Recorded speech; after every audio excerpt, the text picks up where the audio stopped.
Bismillahirrahmanirrahim. Afwan Ustaz Khalid, bolehkah akhwat bekerja sebagai guest service atau call center di sebuah hotel? Saran saya jangan.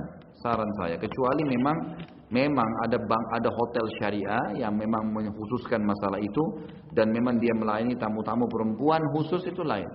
Tapi kalau enggak, Allahu a'lam, saya sarankan jangan karena memang ini akan menjadi fitnah, ya. Akan menjadi fitnah dan lebih baik dihindari. Ustaz, wanita boleh memasuki ke 8 pintu surga dari mana saja yang dia inginkan dengan syarat sholat, puasa, taat sama suami dan menjaga kehormatannya. Bagaimana dengan kaum pria? Apakah dalam hadis ada syarat spesifik seperti yang disebutkan pada wanita agar bisa memasuki ke 8 pintu surga dari mana saja yang dia inginkan?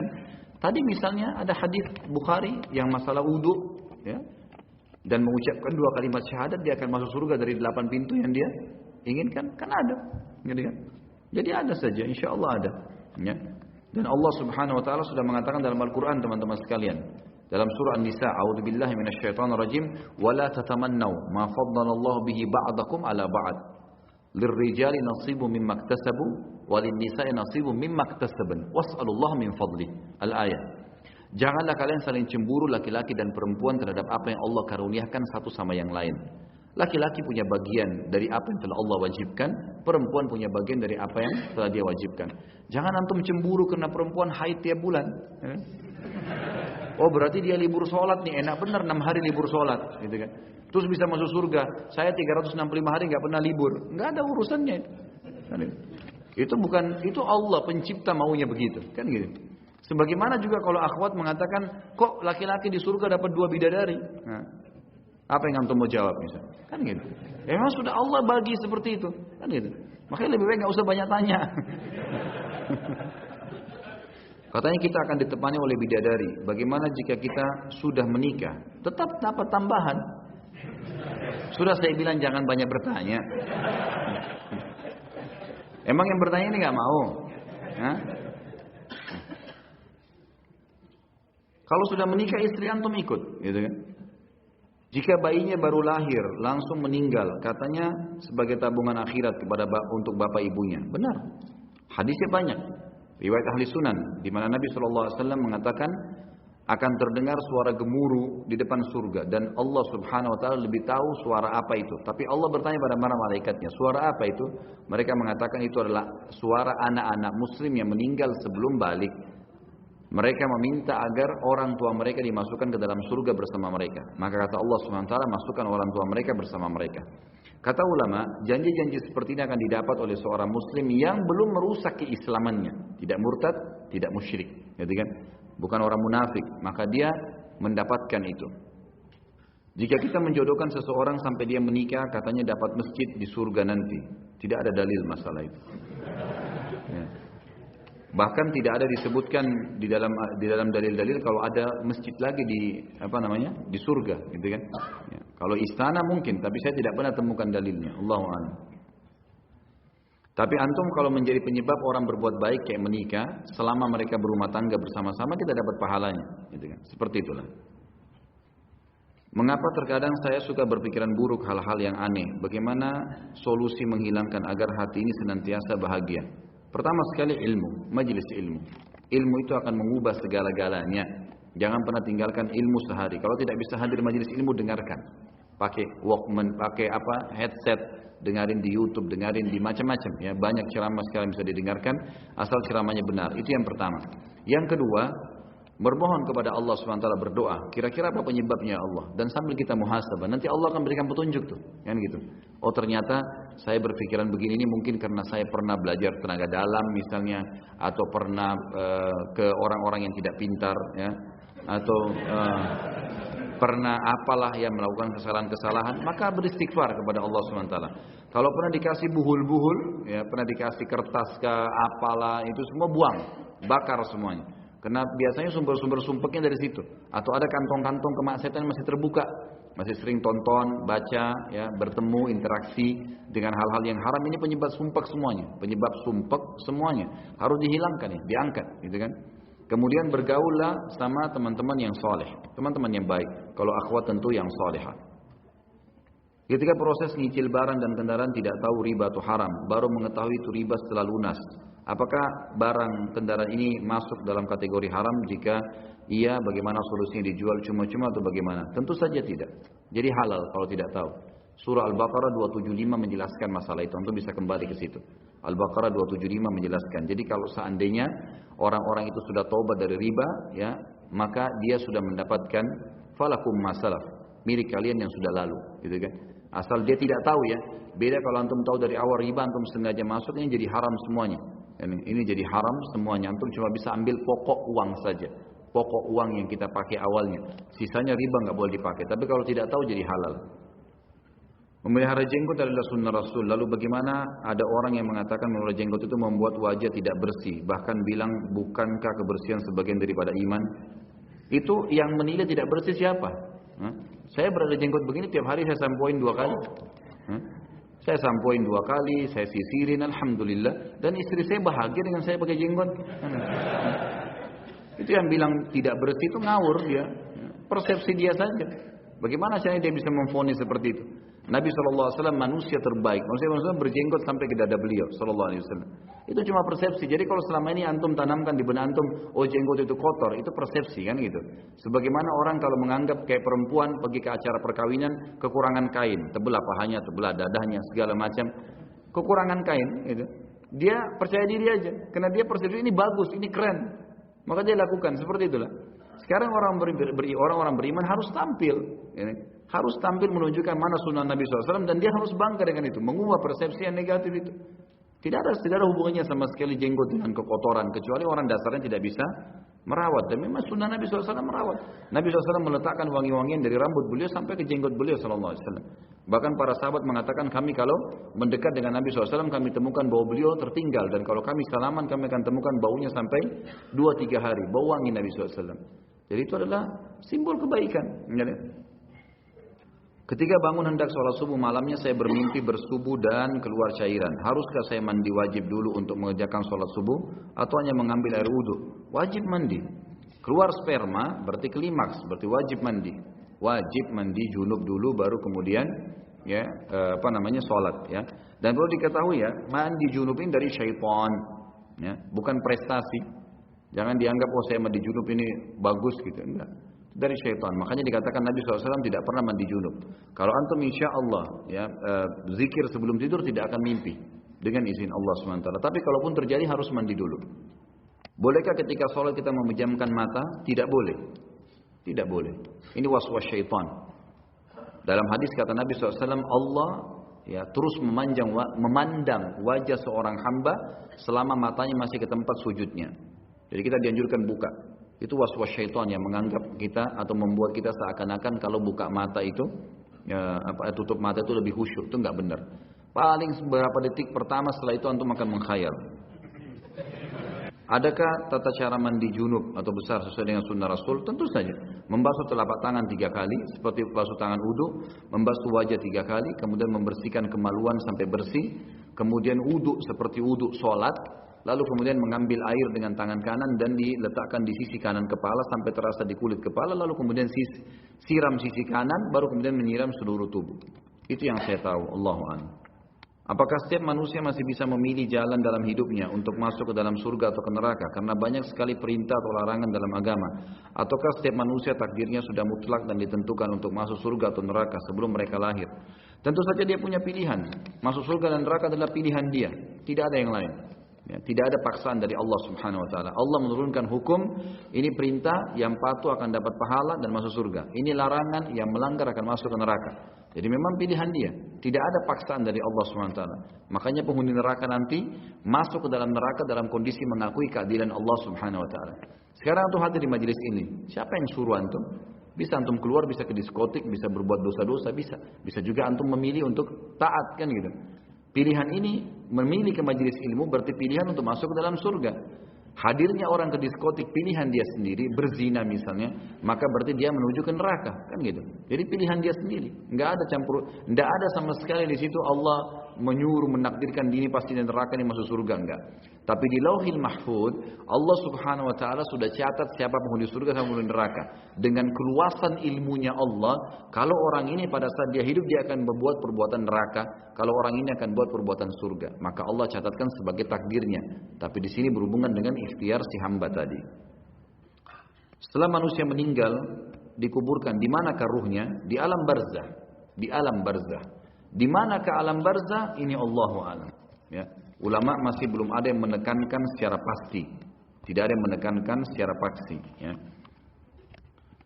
Saya bekerja sebagai juru bayar bendahara gaji di salah satu instansi pemerintah. Tugas saya salah satunya mengurusi utang pegawai pada bank konvensional. Bila ada yang mau pinjam uang atau dari bank riba, saya mengurusinya setiap bulan. Saya menerima komisi dari bank konvensional tersebut.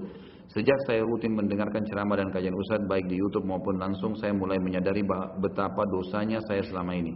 Mohon sarannya Ustadz, apa yang harus saya lakukan? Seperti saya bilang teman-teman sekalian, kalau antum sedang bertanya kepada seorang ustadz, dai tentang masalah hukum syar'i, antum lagi berbuat dosa, seperti antum lagi nginjak becek, lagi banyak lumpur, antum di situ. Terus antum bilang, Ustadz, tolong saya, bagaimana? Ya. Bersihkan nih, saya mau selamat dari kotoran ini. Ustadznya pegang keran air, selang air, gitu kan? Cara yang sering orang minta saran, minta nasihat adalah dia minta disiramin air sementara dia dibecek. Ada manfaatnya nggak kira-kira? Tambah becek. Karena dia bisa membolak-balikan dalil. Ustadz ini bilang bisa, ustadz itu bilang, wah ya cari dulu lah. Dicari jalan supaya membolehkan. Cara yang benar bagaimana? Supaya bisa bersih. Keluar dulu. Keluar dari becek itu, lalu saya siram. Nah itu bersih. Memang ada proses ya, basah dulu, dikeringin, habis itu antum bisa lari, kan gitu. Jadi saran saya semua teman-teman yang terlibat dengan masalah dosa ini harus yakin dengan Allah Azza wa Jalla, keluar dulu dari situ, keluar, berhenti dari riba, berhenti dari zina, berhenti dari dusta, berhenti dari dosa-dosa ini, kemudian baru dia sucikan dirinya, dia bersihkan. Dipandulah oleh dai-dai dan ustadz untuk bisa keluar dari masalahnya, itu baru bisa. Jadi tidak ada gunanya teman-teman sekalian antum bertanya, tapi sementara antum kembali lagi tetap kerja lagi dengan ketakutan-ketakutan yang syaitan bisikin. Nanti mau makan apa? Subhanallah. 9 bulan antum di rahim ibu antum tidak pernah berpikir, tidak pernah punya ijazah sarjana bisa makan, bisa hidup. Semut di lubangnya bisa hidup, kan itu. Jutaan miliaran hewan di muka bumi di depan mata antum bisa lihat mereka makan dan hidup, gitu. Bagaimana antum tidak yakin antum bisa hidup? Subhanallah, ya. Berapa miliar manusia sebelum kita yang sudah mati hidup semuanya. Dan akan mati pada saat tiba ajalnya. Ini harus keluar teman-teman sekalian. Saran saya, Allah alam yang pertama keluar dengan tekad yang benar dan yakin Allah Azza wa Jalla akan memberi. Yang kedua ikhtiar. Mulai mengumpulkan ide-ide pekerjaan, dan yang paling penting adalah kalau sudah berumah tangga dudukkan istri, jelaskan ini haram dalam agama. Saya sudah ikut pengajian dan ini tidak boleh. Saya butuh dukungan, jangan sampai kamu permasalahkan kalau pendapatan saya masih turun, ya. Kemudian saya baru mencari lagi. Insya Allah akan dibukakan. Allah menjanjikan orang-orang yang beriman dan bertakwa rezeki yang luas, ya, pasti dihidupkan. Lanuhiyannahum hayatan thayyibah dalam ayat. Kami akan bahagiakan hidupnya. Kata Allah begitu. Enggak mungkin tidak, gitu ya. Kalau masalahnya mengganjal teman-teman, antum sudah taubat nih, sudah keluar dari masalah, ternyata masih mengganjal, rezeki antum masih belum terbuka, berarti masih ada dosa yang belum terbersihkan. Perbanyak istighfar, perbanyak taubat, pasti akan terbuka. Jadi saya ibaratkan kehidupan manusia ini seperti selang air, ya, atau pipa air. Airnya lagi kencang jalannya. Kira-kira yang membuat kadang-kadang air terhambat apa? Adanya kotoran-kotoran nyumbat kan. Nah kotoran ini dalam kehidupan kita dosa-dosa. Kalau antum angkat penyumbatnya, airnya jadi lancar lagi. Nah harus bersih betul penyumbatnya itu. Penyumbatnya itu adalah dosa-dosa. Saya selalu berdoa dalam sujud, ya Allah masukkan saya ke surga tanpa azab dan tanpa hisab. Bagaimana Ustaz? Apa harus tetap diamalkan? Tentu saja, bagus sekali. Enggak ada masalah insya Allah. Boleh meminta itu. Dan dalam hadis kata Nabi SAW, kalau seseorang hamba meminta kepada Allah agar dimasukkan surga 1 hari 7 kali, dan minta agar dijauhkan dari neraka 1 hari 7 kali, riwayat lain mengatakan 3 kali, maka surga akan berkata, ya Allah masukkan dia ke dalam saya, dan neraka mengatakan jauhkan dia dari saya. Berarti kita boleh meminta kepada Allah SWT, dan sujud salah satu tempat untuk berdoa. Sufyan ats-Tsauri salah satu ulama yang terkenal dari kalangan tabi'in dan murid para sahabat yang mulia. Muridnya Abu Musa al-Asy'ari, muridnya Abdullah bin Umar, muridnya Abdullah bin Abbas, yang sangat terkenal dengan julukan Sajjad. dahinya sangat hitam karena sujud. Kalau sujud lama sekali nggak ngangkat kepalanya gitu kan, sampai hajatnya selesai. Dan ulama mengambil dari perilaku Sufyan ats-Tsauri dan beberapa ulama-ulama yang lain dari sahabat dan tabi'in yang mereka memang selalu menggunakan sujudnya dalam doa dalam sujudnya. Maka itu dibolehkan, positif saja. Sabda Nabi SAW yang menguatkan hadis Bukhari yang menguatkan itu. Kata Nabi SAW, kalau kalian ruku agungkan Allah, kalau kalian sujud perbanyak doa, karena sangat jarang doa ditolak pada saat sujud. Amalan doa apa yang Ustaz lakukan agar masuk surga? Tentu saja meminta, sebagaimana saya katakan tadi ya. Saya rutinkan, coba berusaha, mudah-mudahan Allah kabulkan. Minta menjalankan sunnah Nabi SAW. Setiap hari minimal 7 kali meminta agar dijauhkan dari neraka dan masuk ke dalam surga. Anda mencintai Ustaz karena Allah. Ahabbakallah alladzi ahbabtani fi.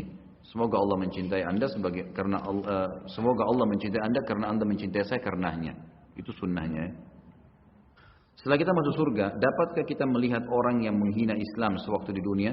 Semua penghuni surga bisa melihat orang-orang yang masuk neraka. Bisa. Bahkan penghuni surga bisa mengunjungi dan mereka tidak kena apinya. Gitu kan? Yang begitu. Makanya dalam ayat Al-Quran pernah dijelaskan, itu salah satunya. Banyak sekali riwayat masalah itu ya. Dan kita sudah bahas di bahasan kita masalah neraka yang lalu. Ada beberapa riwayat yang menjelaskan. Jadi ada penghuni surga yang datang ke neraka. Di antaranya adalah orang-orang yang mencari teman-temannya. Penghuni surga mencari temannya. Ya Allah, teman saya fulan tidak ada. Muslim dia, tapi mungkin dia tidak ada di sini. Maka Allah mengatakan, lihatlah dia di neraka. Lalu dia masuk ke neraka dan dia tidak merasakan panasnya sedikit pun sampai dia temukan temannya. Setelah dia temukan, maka Allah mengatakan kepada dia, selamatkanlah temanmu karena perbuatanmu. Jadi dia bisa mengeluarkan temannya. Jadi penghuni surga bisa melihat penghuni neraka. Ayat yang lain menjelaskan nanti akan berkumpul beberapa teman-teman. Kata Nabi SAW, beberapa teman-teman akan berkumpul, mereka bersahabat dunia akan kumpul di surga, gitu kan? Lalu mereka saling ngobrol, lalu mengingat satu teman mereka, mana si fulan, nggak ada nih. Lalu mereka pun akhirnya mencari di surga, minta kepada Allah, mengunjungi semua surga, nggak ada. Maka kata ayat Al-Quran, fattala'a fara'au fi sawa'il jahim.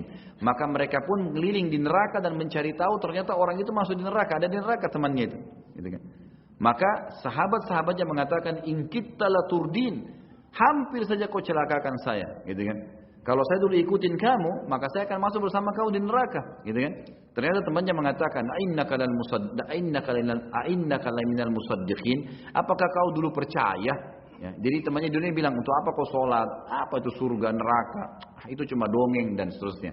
Akhirnya temannya masuk neraka. Jadi saksi bahasan penghuni surga melihat penghuni neraka dan bisa melihat itu. Kita bisa melihat histori hidup kita teman-teman sekalian. Nanti kita akan lihat histori hidup kita dari awal nih bayi kita jatuh dari rahim ibu sampai perbuatan-perbuatan semuanya sampai akhir. Kisahnya lengkap, kita akan lihat diri kita sendiri. Semua kita akan tahu, gitu kan? Saya kemarin melihat di YouTube ada ceramah seorang ustadz. Maaf teman-teman, jangan sebutin nama. Saya minta jangan sebutin nama ya. Tentang bocoran BIN yang menyangkut tentang Islam dan keamanan Indonesia. Apakah Ustadz sudah melihat? Kalau sudah, bagaimana tanggapan Ustadz? Kalau menurut Ustadz ini penting untuk diketahui oleh kaum muslimin. Saya tidak tahu, terus terang. Saya belum tahu dan saya belum lihat. Kalaupun itu benar, saya berdoa kepada Allah Subhanahu Wa Taala semoga umat Islam dijaga. Dan teman-teman sekalian, kita nggak usah terlalu takut ya. Nggak terlalu takut. Apa yang mau ditakutin gitu? Nggak ada sesuatu yang ditakutin. Orang Muslim pun kayak misalnya kasus di Syria yang sedang dibantai segala. Mereka juga akan mati pada saat tiba ajalnya dan hanya sebatas dunia. Hanya sebatas dunia. Setelah itu di akhirat mereka akan dapat janjinya Allah. Tujuan kita mempelajari surga dan neraka untuk itu teman-teman. Supaya antum tidak terlalu terhambat dengan kendala-kendala dunia. Apa sih masalahnya umat Islam mau dibantai? Coba aja gitu kan. Mustahil. Allah menjanjikan agama ini akan menang gitu kan. Nggak mungkin itu. Nggak mungkin. Kita berikhtiar, kita berusaha, yang salah kita luruskan, semampu kita, majelis ilmu dihidupkan, sampaikan apa adanya, Allah yang akan menghidupkan agama ini. Agama ini teman-teman biar orang semua meninggalkan, tetap akan jaya, gitu kan. Seperti itulah. Jadi Allah alam. Saya berdoa kepada Allah agar Allah memuliakan kaum muslimin, terutama di Indonesia ya. Doa apa yang paling disukai sama Allah? Allah Subhanahu Wa Taala agar masuk surga. Dan kapan waktu yang paling ijabah? Tentu saja tadi saya bilang ya, kita memohon 7 kali surga setiap hari dan neraka, minta dilindungi dari neraka 7 kali juga dalam setiap harinya. Anak kami yang bayi diambil Allah Azza wa Jalla. Apa benar anak yang masih bayi itu dapat memberi syafaat untuk kedua orang tuanya? Sudah saya sampaikan tadi ya, tentu saja iya. Hadis tadi saya katakan akan terdengar gemuruh di depan surga. Sudah saya jelaskan. Ada hadis yang lain. Nabi SAW pernah keluar dari masjid kemudian meramas baju sahabat dengan keras sekali. Sampai sahabat ini kaget. Lalu kata Nabi SAW, demi zat yang ubun-ubunku dalam genggamannya, seseorang di antara kalian kalau anaknya meninggal sebelum balik akan memegang tubuh orang tuanya sebagaimana saya pegang bajumu sekarang sampai Allah memasukkan mereka semua ke dalam surga. Jadi itu berita gembira. Dan teman-teman sekalian, anak, pasangan, orang tua ini bukan milik kita ini. Kenapa antum merasa ini milik saya? Karena bukan milik kita. Kebetulan statusnya kita orang tuanya. Kita suami, kita istri, kita orang tua. Itu cuma status duniawi teman-teman sekalian. Tidak ada yang kita milikin. Antum lahir dengan badan tidak pakai kain dibungkus dengan selimut oleh suster. Antum meninggal juga dengan kain kafan. Apa yang antum harus sedihin gitu. Ada hukum syari menjelaskan anak kita meninggal ya sudah takdir ajalnya. Biar antum mau nangis darah, antum mau teriak-teriak tetap sudah mati kan gitu. Hukum Islam sudah menjelaskan dan kebahagiaan orang muslim karena sudah tahu kita di dunia ini mati itu sebuah pintu teman-teman harus kita masuk untuk menuju kepada kehidupan abadi. Antum apa antum takut mati? Jelas kita akan laluin kok untuk mendapatkan apa yang sudah kita kerjakan. Orang mukmin tahu itu maka dia bahagia dengan kematian. Tidak ada sesuatu yang beban buat dia. Termasuk kalau ada orang yang mendahului dia, hanya mendahului saja. Kita akan ketemu selama tiketnya sama, iman dan amal saleh. Kan itu. Itu intinya. 70% ekonomi negara Indonesia dikuasai perbankan karena seluruh karyawan yang kerja di bank adalah orang kafir. Bagaimana kita umat Islam yang 85% penduduk Islam akan mudah dikuasai orang kafir? Apa solusinya dan ikhtiar muslim di Indonesia Ustaz? Karena bank syariah sama saja juga riba. Ya solusi yang mereka lakukan adalah perbankan syariah. Kalau masih ada substansial masalah yang sedang dihadapi oleh kaum muslimin dari perbankan syariah, jangan antum memvonis semua bank syariah salah. Jangan begitu, karena itu solusi, kan gitu. Dan di bank-bank syariah sudah ada dewan syariahnya, ada majelis ulama mengeluarkan fatwa. Berpeganglah antum dengan konsep kata ulama begini, ij'al bainaka wa bainan nari alima. Jadikan di antara dirimu dengan neraka seorang alim. Maksudnya apa? Kalau ada fatwa nggak apa-apa, gitu kan? Udah selesai, ada fatwanya sudah. Jangan antum berkedok mengatakan ya bank syariah juga sama aja. Kalau gitu saya nggak apa-apa di bank konvensional. Ya jangan. Ini hanya membenarkan perilaku antum saja. Gitu. Lebih baik pindah kepada hal yang lebih ringan mudaratnya. Minimal ada majelis ulamanya, ada majelis syurahnya, ada fatwanya, gitu kan? Itu minimal. Allahu alam. Dan kalau antum temukan memang ada sesuatu yang salah di situ, maka antum berikan masukan. Kalau misalnya pun misal saya KPR, tapi kayaknya ada dendanya juga Ustaz, kayaknya riba juga tuh. Baik, antum jangan masuk di KPR-nya, minimal masuk di tabungan saja, gitu kan? Antum pakai fasilitas yang syariahnya. Jangan gara-gara itu terus kemudian antum tinggalkan yang syariah, antum pergi ke bank konvensional. Ini sudah jelas fatwa ulama tidak boleh kan masalah ribawi ya. Jadi harusnya kita memahami masalah-masalah seperti ini. Solusi terbaik untuk umat Islam harus kembali kepada agamanya. Ya. Banyak hal-hal kalau kita mengorek masalah kesalahan di negara kita cukup banyak, gitu kan? Tapi perlahan, insya Allah mudah-mudahan dengan dimulai dari majelis ilmu dihidupkannya para ulama dan ulama menjadi panutan, maka insya Allah akan jadi baik negara ini. Apakah yang dimaksud dengan surga ada di langit ketujuh? Itu penyampaian dalam ayat Al-Quran. Allah Subhanahu Wa Taala menjelaskan, gitu kan, bahwasanya di atas langit ketujuh ada surga. Ya, memang di situ tempatnya. Allah Subhanahu Wa Taala letakkan di atas langit. Surga dari atas langit dan juga rezeki yang Allah berikan kepada kita dari langit. Ya. Mohon doanya Ustaz untuk ibu saya yang baru wafat hari Minggu kemarin. Semoga Allah ampuni insya Allah dan Allah terima di sisinya dan masuk surga tanpa hisab insya Allah. Saya mau tanya amalan apa saja yang bisa menghancurkan dosa-dosa ibu saya dan agar ibu saya terhindar dari siksa kubur, neraka dan masuk surga. Perbanyak istighfar, taubat buat beliau ya. Ya Allah ampunilah ibu saya, maafkanlah dia, gantilah dosa-dosanya menjadi pahala. Kita berdoa kepada Allah SWT karena doa anak soleh akan ya bermanfaat buat dia. Sebagaimana hadis yang masyhur, kalau anak Adam meninggal dunia terputus amalnya kecuali dari 3, sedekah jariyah, ilmu bermanfaat dan anak soleh yang mendoakannya. Maka berbanyaklah amal soleh.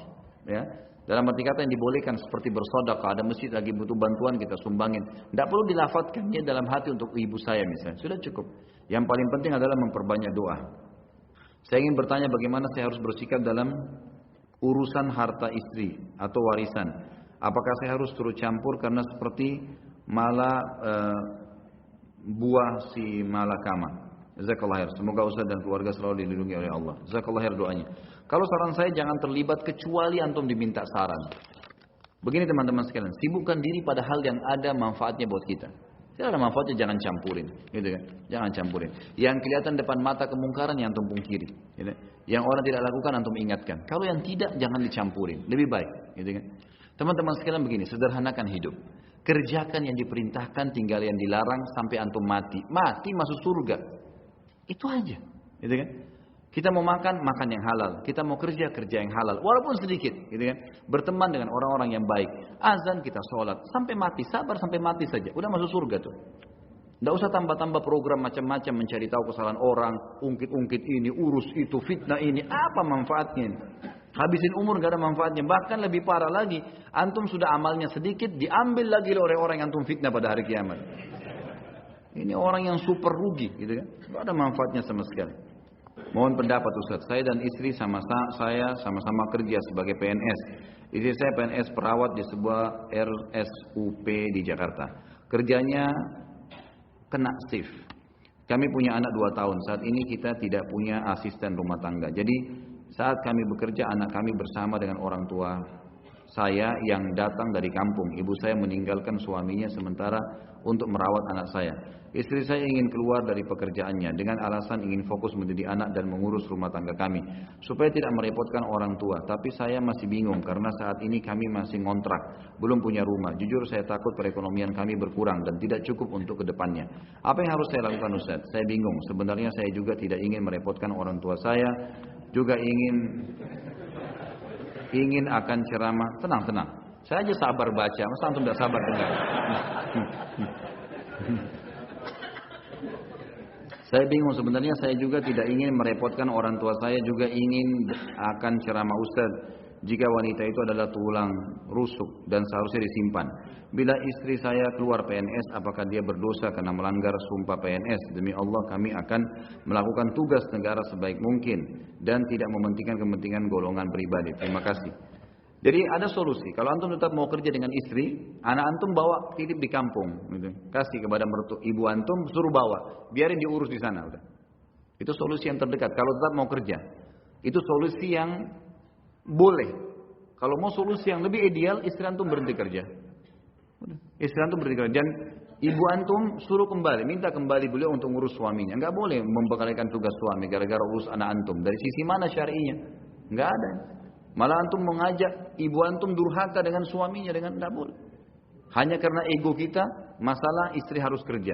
Baik, kalau dia keluar Ustaz, pendapatan kami pas-pasan. Teman-teman sekalian, cinta yang sebenarnya adalah satu bungkus makan berdua, kan gitu. Baik, pas-pasan gajinya cuma 1 juta, baik, bisa beli nasi uduk kalau pagi berdua suap-suapan, bagus itu. Daripada kita paksain. Ya gitu. Akhirnya istri terbengkalai dari kewajiban sebenarnya, apalagi istri antum mau berhenti. Itu sangat bagus itu. Yani ada banyak ikhwah, istri yang mau berhenti karena gaji lebih tinggi malah dari suaminya. Ini malah cobaan yang lain lagi, gitu kan? Antum tinggal dia mau berhenti, alhamdulillah bersyukur sama Allah, tinggal berhentiin, antum tinggal bekerja lebih giat lagi. Apa yang cukup teman-teman sekalian? Kapasitas perut kita 1 piring nasi. Enggak lebih dari 2 piring maksimal, gitu kan? Kalau 3 piring itu sudah tamak luar biasa. 2 piring nasi cukup, kan itu. Kalau memang kita sangat lapar, gitu kan? Kadang-kadang ada orang subhanallah. Kalau saya pribadi nggak tahu ya. Kalau saya sudah sarapan, kadang-kadang saya sampai malam nggak makan lagi teman-teman. Sudah cukup, karena saya menjalankan hadis Nabi, walaupun ini secara makna saya jalankan ya. Adalah orang kalau makan, kami kaum kalau kami lapar baru kami makan, gitu kan? Saya menjalankan secara makna hadis ini. Saya melihat memang, saya bilang sama istri saya, kalau saya lapar saya akan minta, kalau enggak saya enggak makan. Dan saya temukan teman-teman, dulu saya pernah punya penyakit mah, hilang gara-gara ini. Artinya memang kapan kita butuh, seperti mobil sudah penuh tangkinya, antum isi lagi, ya akan keluar gitu kan.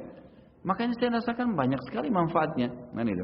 Jadi Allah alam, saran saya dan saya mengajak secara pribadi untuk antum berhentikan istri dari kerja, dukung dia untuk itu, besarkan jiwanya, anak-anak ini biar diberikan haknya sebentar dunia, mati masuk surga teman-teman sekalian. Ini hal yang positif.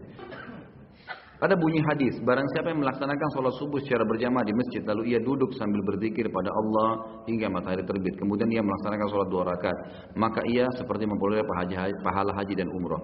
Beliau pun bersabda, pahala yang sempurna, sempurna, sempurna. Pertanyaan, apakah duduk berzikir tersebut tanpa harus bergeser sama sekali dari tempat sholatnya, atau boleh bergeser? Karena dalam Sahih Muslim disebutkan bahwasanya sahabat Jabir bin Samurah berkata, Nabi SAW biasanya tidak beranjak dari tempat duduknya setelah sholat subuh hingga terbit matahari.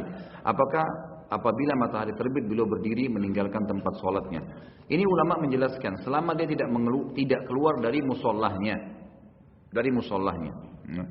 Jadi kalau misalnya dia duduk, dia kalau bisa duduk situ, dia bisa tidak pindah, alhamdulillah.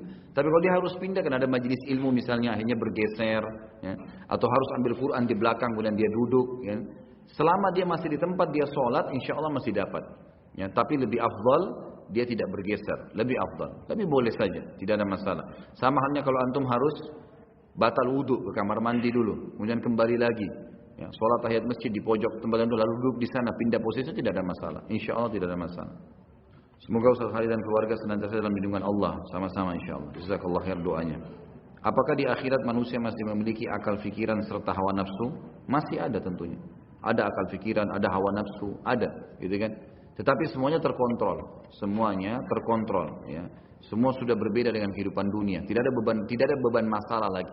Semuanya ketentraman abadi, semuanya kebahagiaan abadi. Ustaz, saya pernah dengar kisah Jibril alaihissalam mengelilingi surga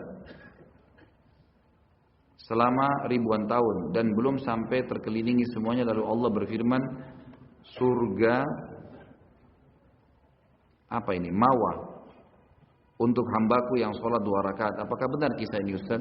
Saya belum pernah temukan ini. Allahu a'lam. Saya tidak pernah tahu masalah ini.